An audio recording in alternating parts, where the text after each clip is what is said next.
Okay, let's dive right into this. We're going to talk about learning new skills today, but in a way that pretty much flips the whole process on its head. So I want you to forget everything you've been told about starting from the beginning. You know the feeling, right? You get all fired up to learn something new. Maybe it's cooking, playing the guitar, or a new language. But then you hit that wall. The sheer size of it all just feels so overwhelming, and that initial spark of excitement, it just kind of fizzles out. I mean, has that whole 10,000-hour rule ever just stopped you dead in your tracks? Or maybe you've had that sinking feeling of buying a beginner's textbook, you get a few chapters in, and then you just give up. And a few years later, you can't even remember what you learned. It's a really frustrating cycle.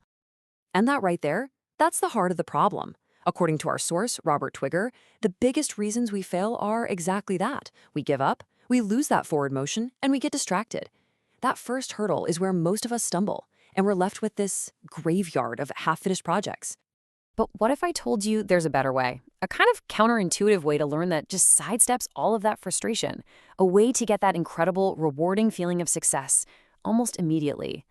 Well, it's a concept called Micromastery. And honestly, it's all about starting small to achieve really big things. So what is a micromastery, really? Think of it as a small, complete, and repeatable skill that's like a secret doorway into a much bigger world. So instead of spending 10,000 hours trying to become a chef, you start by perfecting one single thing, making the perfect omelet. You tackle the test piece, the one thing that shows real skill, right from the get-go. And this just lays it all out, doesn't it? Traditional learning is a marathon, a long, slow grind where the payoff is maybe years down the road.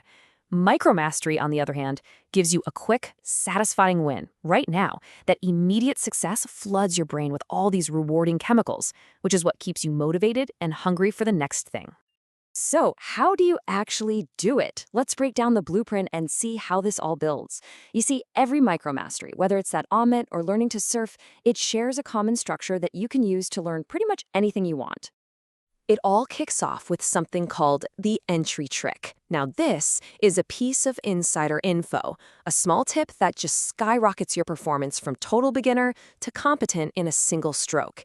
It's like the secret handshake that sweeps away all the boredom and difficulty of starting.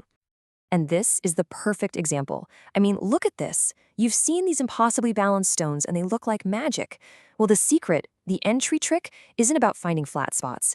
It's about finding 3 tiny, almost invisible bumps. Those 3 points create a perfect, stable tripod for the next stone. And just like that, the impossible becomes totally doable. And here it is, the full blueprint for any micromastery you want to tackle. It starts with the entry trick to get you through the door. Then, you face the rub-pat barrier, that tricky coordination point we all hit. After that, you gather your background support, the right tools or mindset. And that leads you right to the payoff, that first sweet, rewarding win. From there, it's all about repeatability to lock that skill in. And finally, experimental possibilities, which is where you really get to play and making your own.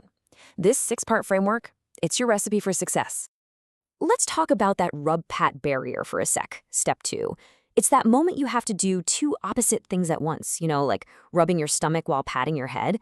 A great example is drawing a perfect circle. You need the slow care for the detail, but you also need the speed and flair to make the curve smooth. Micromastery teaches you to isolate and conquer exactly that hurdle. Okay, so you can make a great omelet, you can balance some stones, so what?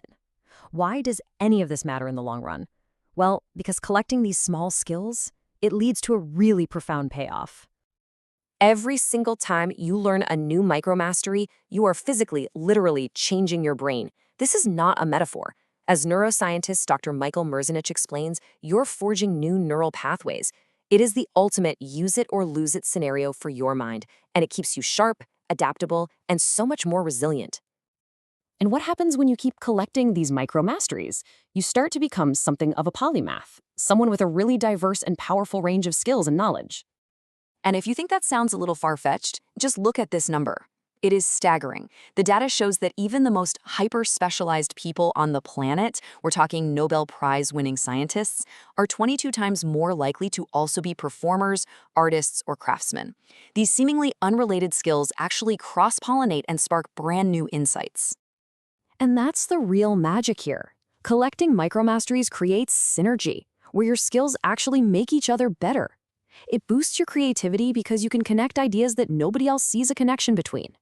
And it helps you find that amazing state of flow, that total immersion in what you're doing, which psychologists have directly linked to a deeper sense of happiness and engagement with your life. At the end of the day, learning small is about getting your life back. It's about giving yourself permission to be curious and interested in the world again. It proves to yourself that you can learn absolutely anything. So the only question left is, what will you choose to learn first?